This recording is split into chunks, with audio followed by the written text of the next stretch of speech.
بسم الله الرحمن الرحيم. السلام عليكم ورحمة الله وبركاته. رب اشرح لي صدري ويسر لي أمري واحلل عقدة من لساني يفقهوا قولي. سبحانك لا علم لنا إلا ما علمتنا إنك أنت الحليم الحكيم. لا حول ولا قوة إلا بالله العلي العظيم. أحييكم بتحية الإسلام، تحية من عند الله. Very good afternoon or very good morning to all students. So I hope all of you are enjoying your LI or practical internship with good condition and health. May Allah please all of us with a good health and afiyah. So as we know that all of you will enter the semester a little bit late from other students, for the purpose of uh, learning process. We will continue our learning process, and we already discuss or give a general overview regarding the subject on halal slaughtering and practical. So for chapter 1, I will cover for all classes or classes for ISH301 A, B, C, and D.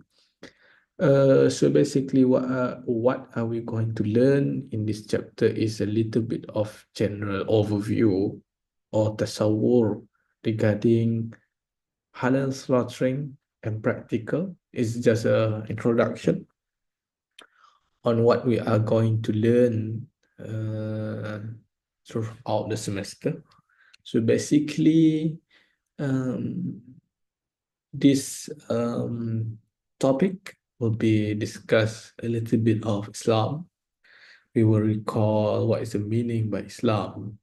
Islam is not only limited to the ceremonial or ritual practical, but also Islam is a system of belief and system of life.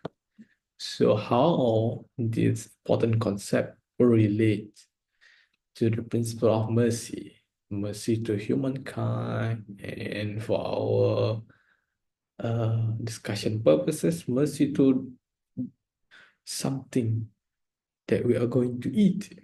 Right? So we were going to discuss Islam and then about food and dietary laws and a little bit about mercy, health, and how Islam views or how what is the position of animal from the Islamic perspective. So, okay, first and foremost, it is very important to all of us to discuss what is the meaning of halal.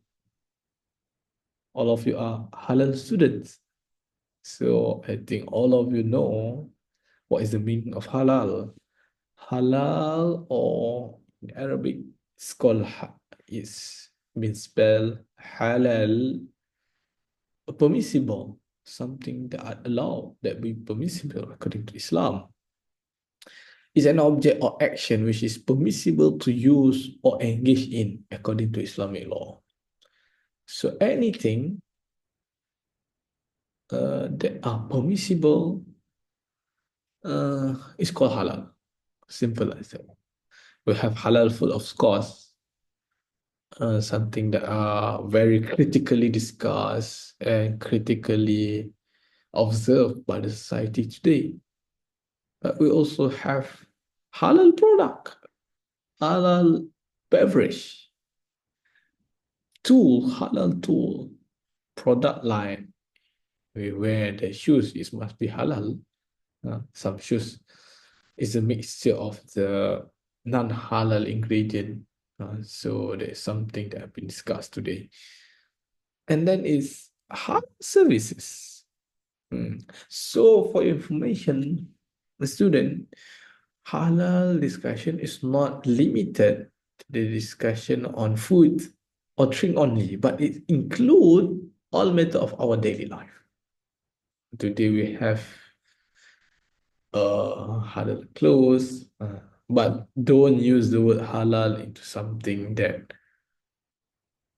not necessary or not allowed, like halal, halal intoxicant, arak halal. It doesn't is we don't have something like that.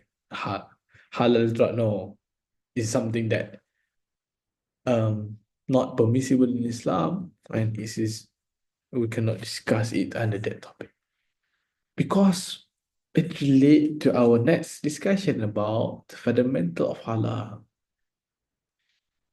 So the determination of halal and haram is absolute right of Allah alone.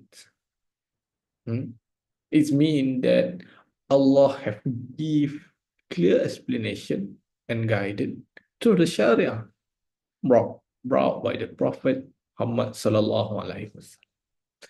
So the determination of halal is being set up from our fundamental reference, which is the Quran and the Sunnah. And so it is for us as Muslim, we need to follow and responsible and obey Allah commands to us. The famous ayat in the Quran regarding this issue or the halal issue is Surah Al-Ma'idah. حرمت عليكم حرمت عليكم الميتة والدم. Allah used the word حرمت or forbidden. And also in other surah, in other verses, Surah An-Nahl, verse 16, verse 114, sorry. Then eat of what Allah has provided, which is lawful and good, and be grateful for the favor of Allah, if it is indeed Him that you worship. So we can understand here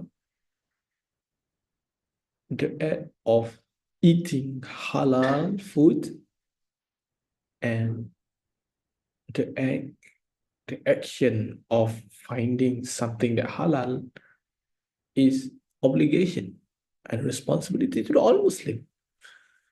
Now we know in Malay they call mencari halal itu kefarduan kepada umat Islam.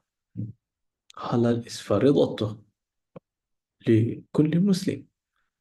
So based on these two verses, we know that the first verses discuss about the command of the God, which is Allah, for the mankind to eat what is lawful and permissible in Islam.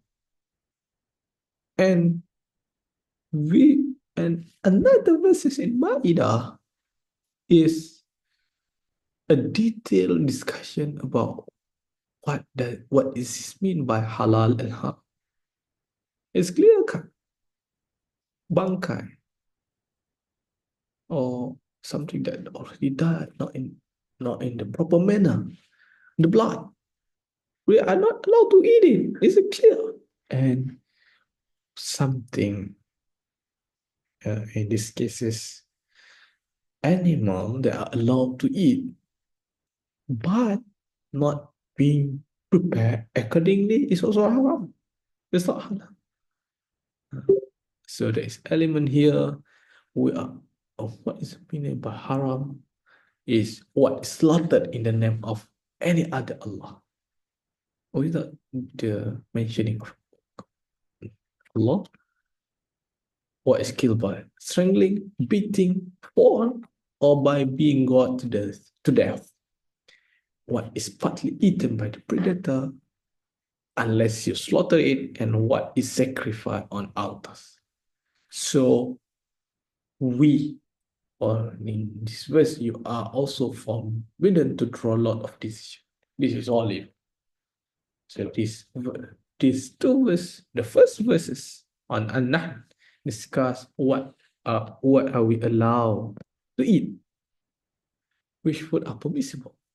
And the verses in Surah Al-Ma'idah discuss about something that are found forbidden or not permissible for the Muslim and humankind to eat. Next, okay, another element, because there is one verses in Surah Al-Baqarah, Ya ayuhan nas, kulu min tayyibati ma razaqnakum. Yeah, in Surah Al-Baqarah.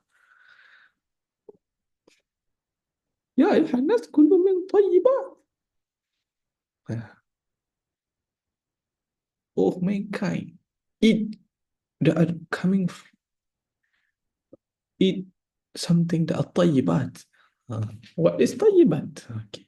We're going to discuss tayyibat mean good quality, safety. Halal and tayyibat.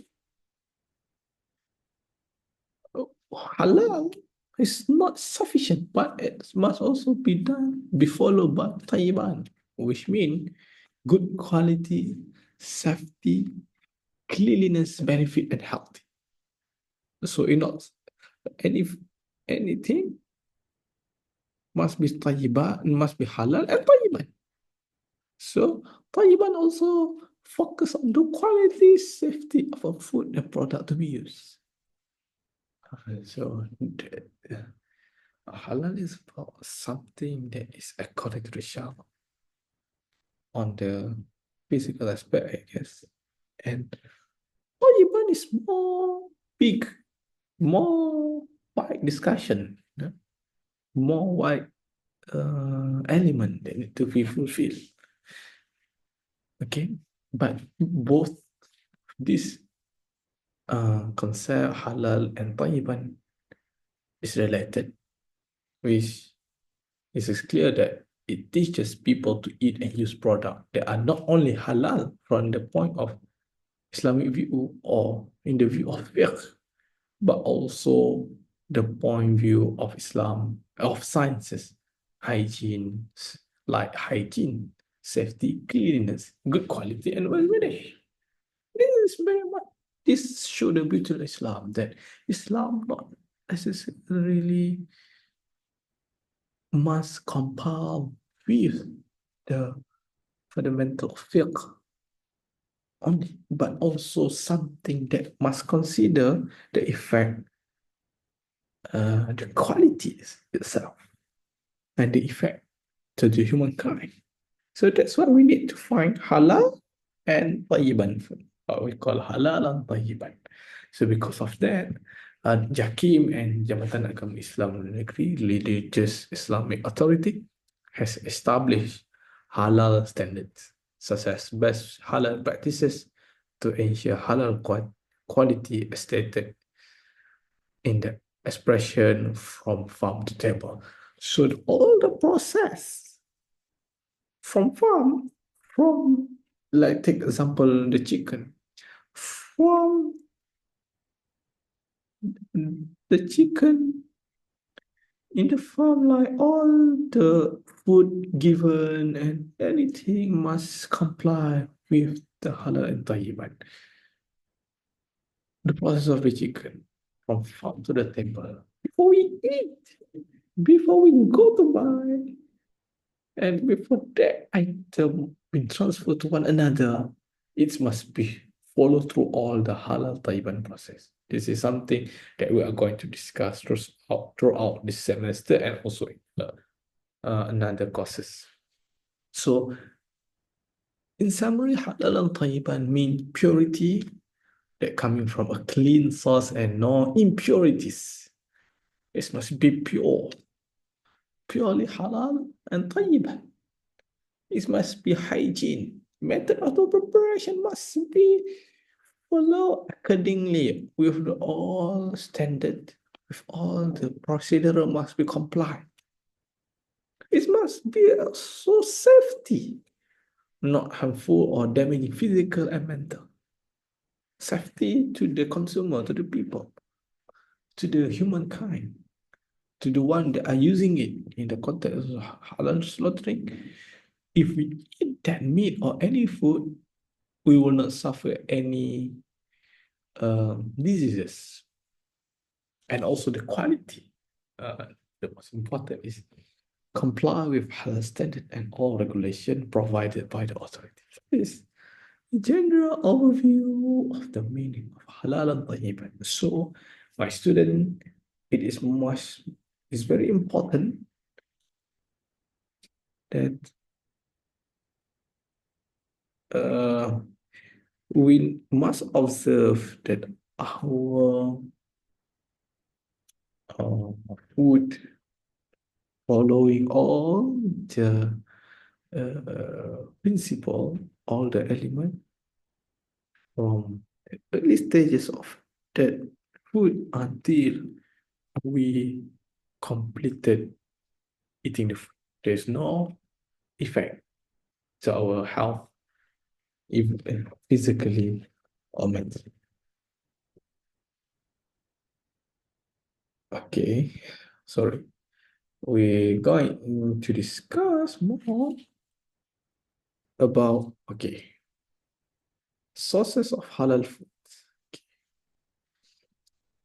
First of all of us eat animals. We eat fish, we eat chicken, we eat meat, and so on and so forth. So the food sources can be divided into three types. The first one is animal, and animal also can be divided into another three parts. Well, the first category is land animals. Halal food, all halal food must be slaughtered. Kena disembelih. Because of what we will learn throughout the semester. All animals are lawful as food except the following, which is animals that are not be slaughtered according to Sharia, according to Sharia law. Even though, okay, like pig, khinzir, dog, animal with long pointed teeth or with taring cannon or tongue, which are used to kill prey. This is a predator animal like tiger, bears, elephant, cats, and monkey. Bird with talent or predator birds like eagles, animal, and then second part is animal that are enjoined by Islam to be killed, including mice, scorpions, snake, crows, centipedes. And the third part is animal that are forbidden to be killed, including ant, bees, and woodpeckers. Creatures that are considered fitted by the public, such as fleas and flies. So there are several categories of the like animals. The first one is animal. All animals are allowed to be eaten, but if that land animal fall under this category, even though that animal been slaughtered, we are forbidden to eat the animal. The animal cannot be considered halal food at all. Like, for example, you slaughter the pig or you slaughter the tiger, you cannot eat or that pig or that khinzir or tiger or dog, even though we are slaughtered in the name of Allah itself, it cannot be considered as halal food. That is the first part of land animals, which is all animals are allowed to be eaten, but must be slaughtered except four categories that I mentioned.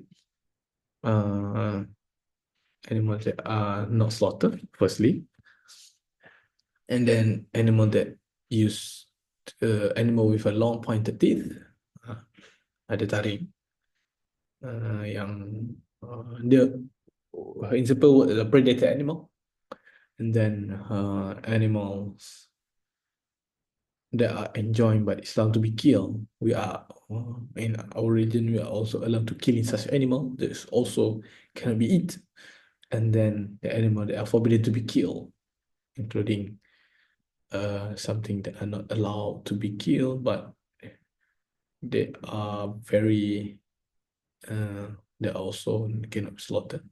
And then another one is creature that are considered fleeted by the public, like fleas and flies. And these land animals, and that we consider halal is only the animal that must be slaughtered, that been slaughtered. Halal food that coming from the land animal is an animal that be slaughtered and not fall within all four categories.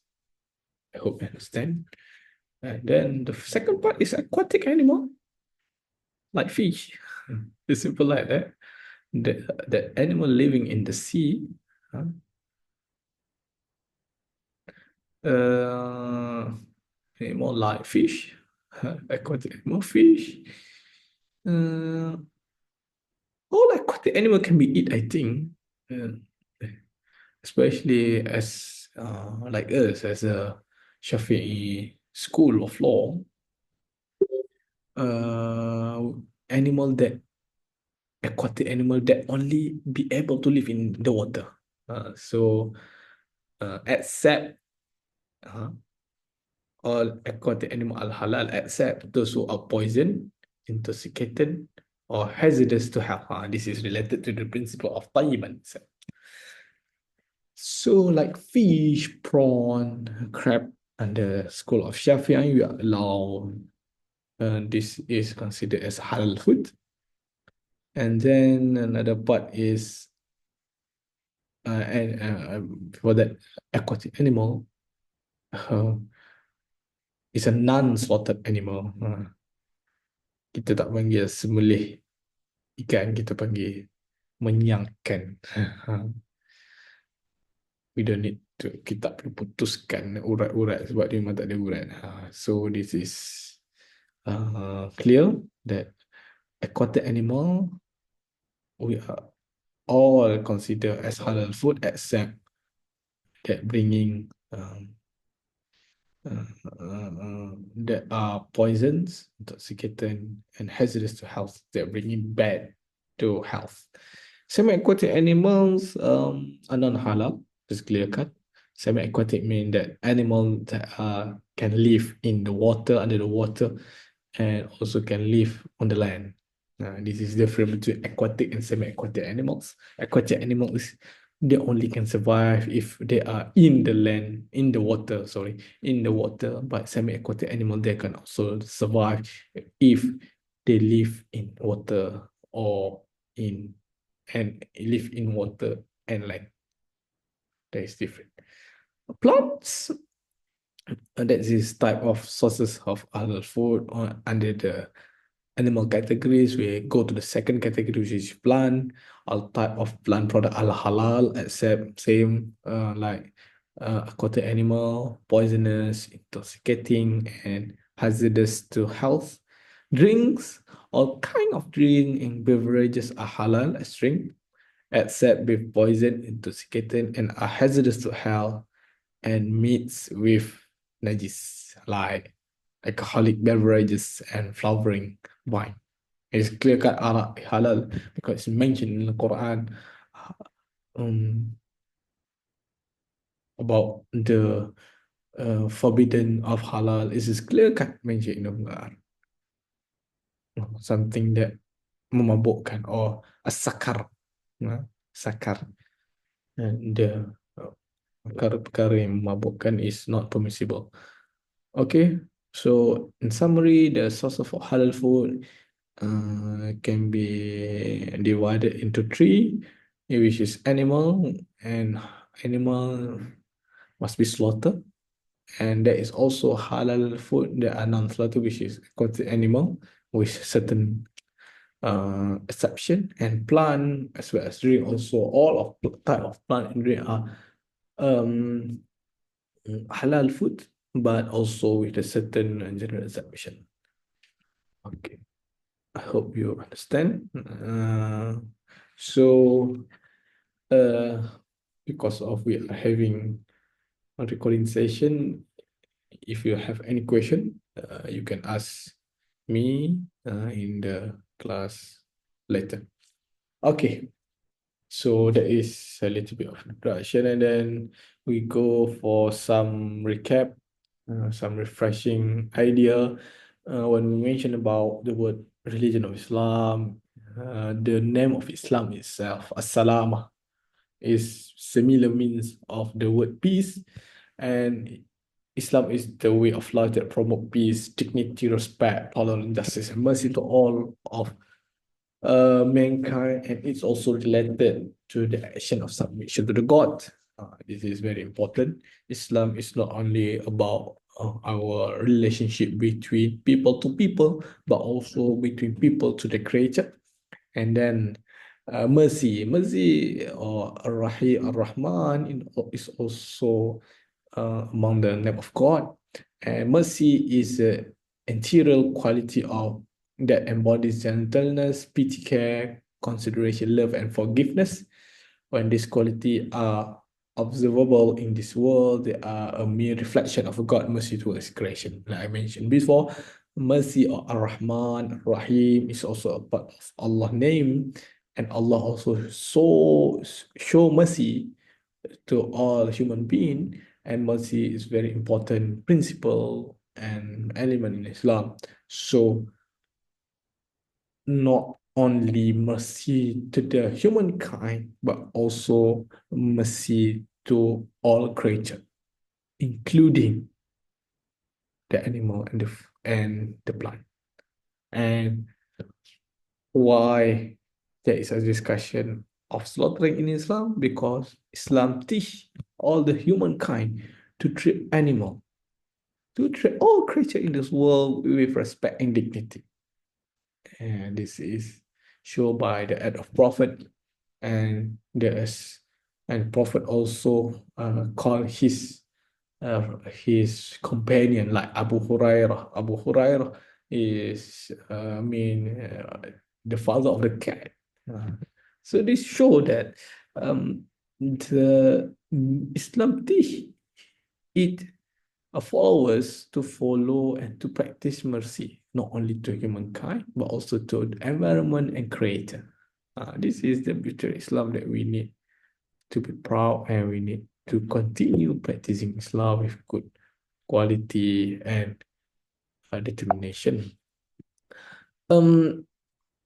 We go back before Islam come, the society before Muslim community, they don't respect the animals. They practice torture and cruelty to animals. And when after the coming of Islam, Islam condoned these such practices. And this is very important thing. When Prophet Muhammad and his companion migrated to Medina, they noticed that people cut off camel humps and fat tail of sheep for food. Camel hump ni yang belakang tu. Ustaz Firdaus mungkin boleh explain further lah nanti dalam kelas. Bonggol belakang tu tak set saya. Camel humps. Kadang-kadang dia buat, they make it as a, they make it as a perhiasan and thing. Nanti hujung kelas saya tunjuk what is the meaning or what is the image of camel hump. Because on that hump, the camel used to store the water, and that's why the camel will be able to live in the very extreme weather, hot weather. So this happened in the Jahiliyyah society, and the Prophet to go and forbid them from them doing this act and say whatever is cut off from animal, why it is still alive, is carrion and is unlawful to eat.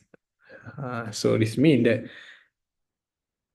show that how mercy, how Islam is preserve and protect not only the human, not only the woman, but also the animal. In Islam, the rule tending to slaughtering animal are very strict and fixed, but the animal from pain and undue suffering is paramount. So that's why we have a fiqh of kefahaman, or we learn about slaughtering, because they are very technical, very strict procedure before we're going to eat or going to slaughter any animals. Humankind must strike a balance in their treatment of animal or living creature were put on this earth by God for our benefit. That's why we need to treat animal or other creature is good because everything is created by the God, by Allah. And we as a Khalifa need to respect them, need to give mercy to them because it's a part of our responsibility as a Khalifa in this world. Even though they are not the same level as human beings, but neither should they be treated cruelly. Even though they are not human or not same level of us, we need to treat them with justice, not cruel. A true believer in God demonstrates his or her belief by respecting the entire creature. So there is hadith. You can read this hadith, and I'm going to highlight the last part of the hadith. When you slaughter, do it in the best manner by first sharpening the knife and putting the animal at ease. So what we're going to tell here that even though in the last or equal in the end of their life, we need to treat them well, like the thing using to slaughter them, it must be in good condition. It must be sharp to make sure they are not suffering before they end their life. So, and then we're going to discuss about food and dietary law in Islam. Under Islamic law, there are food restriction. For that matter, there are dietary restriction in virtually every religion. Many Catholic, for example, still forgo meat on Friday. Like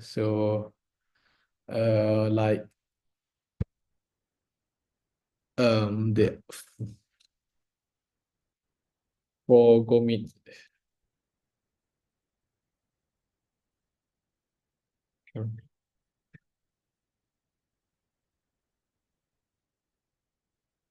Sorry,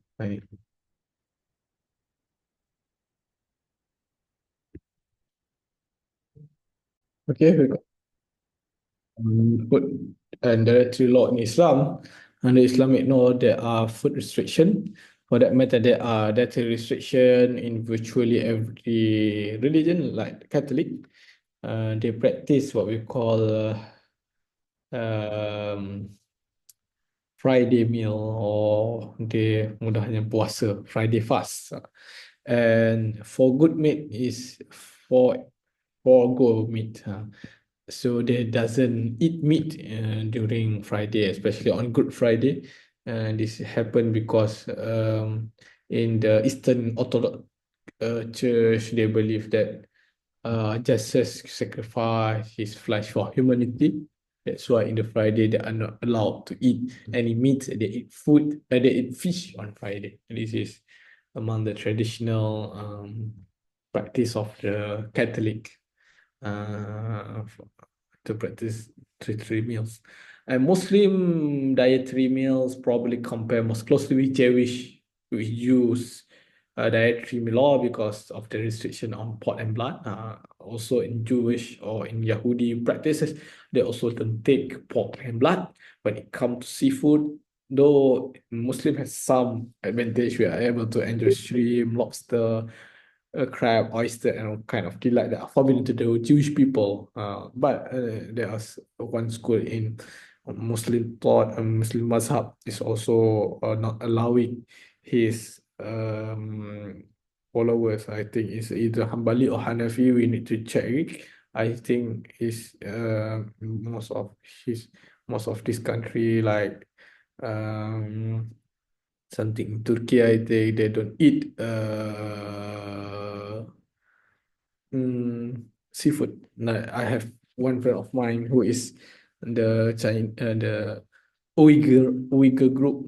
He say when he don't eat seafood in his country, but when he come to Malaysia, he practice Shafi and he eat the food. There's such example that what I'm going to say. There is a group in Islam, a group of mazhab in Islam that are not eating the seafood.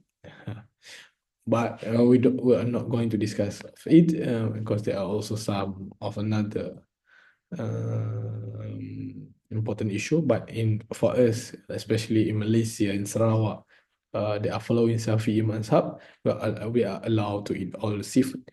Muslims are permitted to eat halal, in other words, food that are good as defined in the Quran, halal and tayyiban, and good according to the Sharia law, and also good according to the quality and its so on and so forth.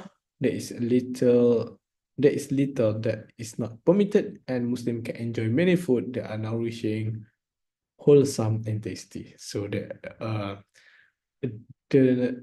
the forbidden word is very little. We can eat everything. And mm, that but must be complied to the Sharia. Okay, that's I mean Muslim can eat anything that is not specifically prohibited or haram. We can eat everything, but make sure it's halal. And this is in the interest of cleanliness, health, and also out of obedience to God. Under Islam, they are following under Islamic law, the following four are prohibited. One is blood, darah. Tak boleh minum darah, tak boleh makan darah, or anything is related to that. Pork, daging khinzir. Dead meat, meaning the carcass of animal that have been found dead. You go jumpa, contohnya, for example, there is accident, a lorry kena the cow, and you go to the cow, you see that the cow is dead, and you take the meat. You cannot do that. You must slaughter the meat before, must slaughter the cow before the cow die, so you can eat it. But there is another discussion. Meat of an animal that has been used for sacrifice. I think this is for another religion. They use the animal to sacrifice, but you cannot eat it. Meat from an animal that has been struggled or blinded to death. Meat from which a wild animal has eaten. Or this is type of death or carcass, bangkai. And we are also not allowed or prohibited from drink alcoholic drinks. Arak, halal arak. There's nothing about halal arak. Okay. So this will be straightforward. For meat to be halal, the animal must have been killed quickly and mercifully by having it throat slit. Tusukan. With the words and pronunciation of in the name of God, Bismillahirrahmanirrahim. Allah is most great, Allahu Akbar, must be spoken in acknowledgement that all life is sacred, and that one may kill only to eat, only with God permission. So when we mention Bismillah and Allahu Akbar, we do it because of Allah. Are we going to end the life of an animal because of Allah? And the animal must be truthfully bland before the meat is consumed. Meat those prepared called halal meat or zabiha. Halal meat is called zabiha. Daging yang disembelih. Daging yang telah disembelih. A Muslim is allowed to eat the food prepared by non-Muslim who is not from Ahlul Kitab. Ahlul Kitab mean the original Christian and the original Yahudi. For example, who the Hindu or Buddhist, it is not necessary for the Muslim to question the person who prepared the food about his belief or disbelief. We are allowed to eat prepared by non-Muslim who is not Ahlul Kitab, but it must be the way of preparation must be according to the permissible way. Okay. For observant Muslim, observing the dietary law conflict very little with work, school, and other activities. Muslim always have choice when dining out with non-Muslim, going to lunch with co-workers, and attending social function. When in doubt, one simply avoid meat and animal fat. Okay. This is regarding our relationship, especially Malaysian Muslim and non-Muslim. We can go and work together with them. If there is was on the preparation of the meat, elakkan you can avoid to take meat and animal fat, because for example in the Buddhist tradition they are preferable to eat vegetable, but another thing you need also to observe either that vegetable is was mixed with the forbidden ingredient. So we are going to discuss it in throughout the semester. Okay. This is the last part of our discussion today on the Islamic view towards animals. We discuss about us, and also we going to discuss about what we are going to eat. Animal is because most of Islamic social community eat animals. Um, have a pet at home. So this is very important. We need to know about how Islam view about animals. In Islam, the Quran strongly enjoins Muslims to treat animals with compassion and not to abuse them. We must give our mercy to them. We must be kind to them. Uh, uh, if you look at the cat that are not in the good condition, you take it and you can bring it to your home and treat him, treat it well, and make sure you give food and so on and so forth. All creatures are believed to praise God, even if this praise is not expressed in human language. Animal and other living things were created by Allah, the Lord of the universe. They have their own independent existence and mode of life.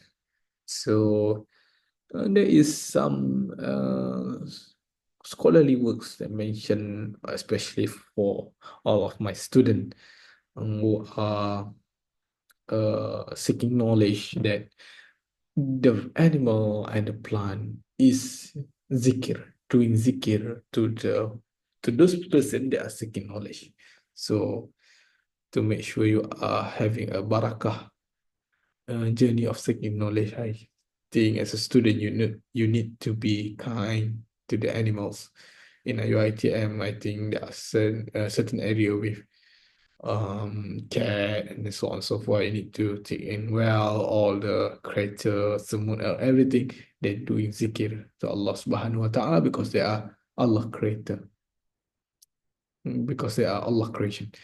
As human, we depend on animals for the food we eat and the milk we drink. We bring animals into our home for love and companionship. We survive critical illness and live longer because of biomedical research on animals. The mercy of Islam extends beyond human being to all living creation of God.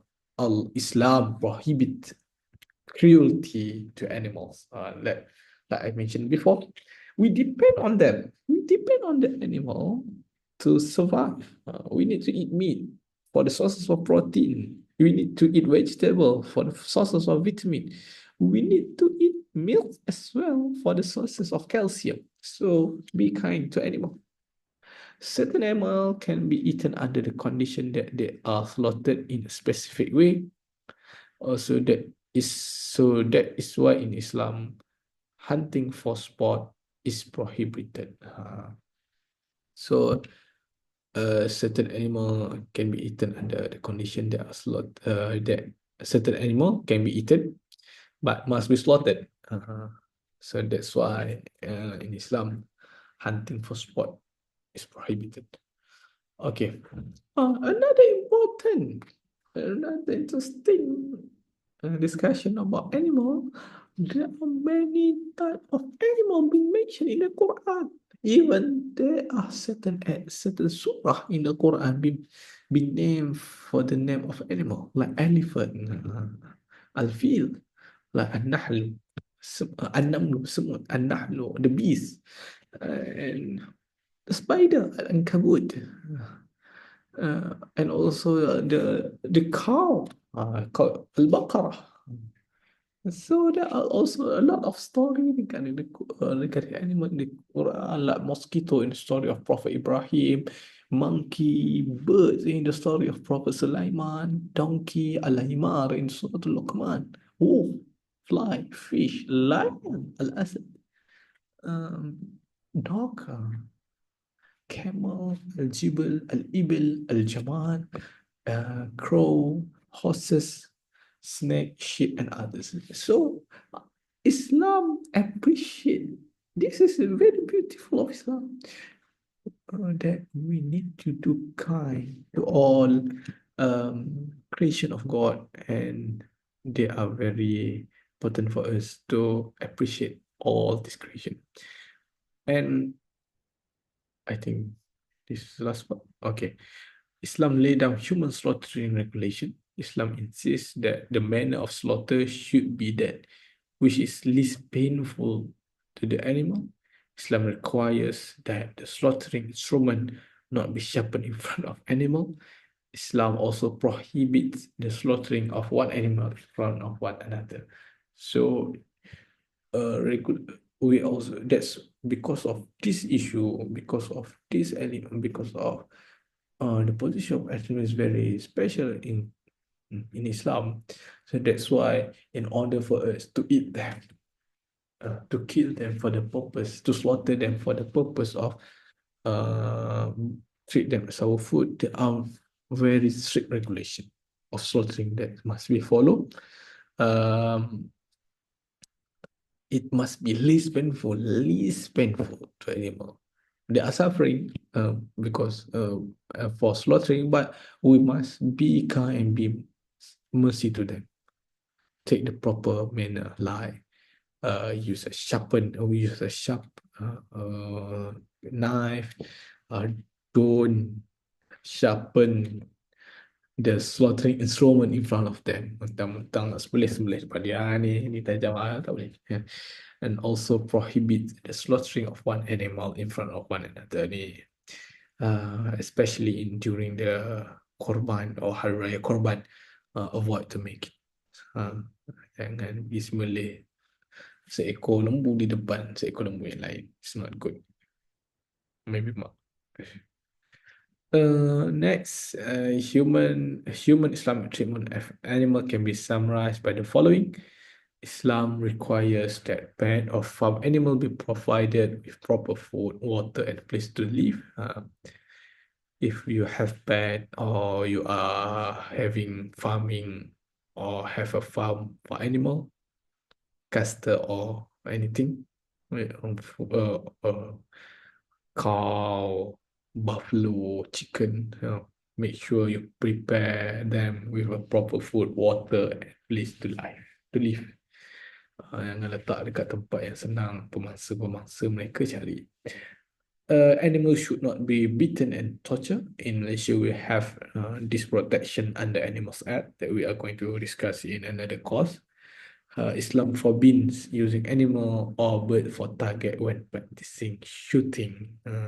Suka-suka je tembak kan sebab nak practice. This is also not disallowed in Islam. There is number 4 is very, very beauty. Islam also not allow separating nestling bird from their mothers. Okay. I think all of you maybe sekarang tak ada budak-budak sekarang. Or during old time, my old time during kecil-kecil dulu, my children life, kebiasaan anak-anak biasanya regularly the boy in the village suka love to separate his mother bird and eats a small bird. This is also not allowed because the sense of humanity is there. You also can see a lot of videos how the mothers of the birds treating his or its small birds proper. Not only birds, also comply to elephant and so on and so forth. Number five is forbidden to mutilate an animal by cutting off ears, tail, or other part without no reason. But you are uh, an animal by cutting off its ears, tail, or other part without just reason. Or what is it? Repetition. So I unless you bring them to threaten them, to give medicine to them, to avoid diseases, yeah, it is allowed. Jangan suka-suka pergi potong telinga dia. No, this is not allowed. A sick animal under one's care should be treated properly. We have a clinic for of animals, so we have a discipline on treating animal well, zoology and so on and so forth, and make sure uh, treat them with care and compassion. Um, so through these rules and regulation legislated in regard to animal, the Muslim gains the respect and understanding that other creatures are not to be used and abused as one wills, but that they, like human, have rights which must be given in order to ensure the justice and mercy of Islam to be made to all which inhabit in this earth. So this the generally for this topic conclusion, we need to be kind to others. Human must be kind to human. Human must be kind to animals, and human must be kind to all mercy. So we must spread the mercy. Have the Khalifa, we have the responsibility to take care to all the creation of God in this earth, even though in the way of we were going to end of one animal life, we must treat them with rahmah and care. So I hope this discussion on first topic will give you the overview regarding our topic, our discussion in halal slaughtering introduction. This is very, like, quite a philosophical discussion, but we are going to more practical from week 2, 3, and 4. And I hope all of you can prepare and we can um, experience a good discussion in the class. With that, I end my class today with recitation of Surah Al-As and Tasbih Kafarah. See you after you end your internship attachment. Please be kind, spread mercy. Assalamualaikum warahmatullahi wabarakatuh.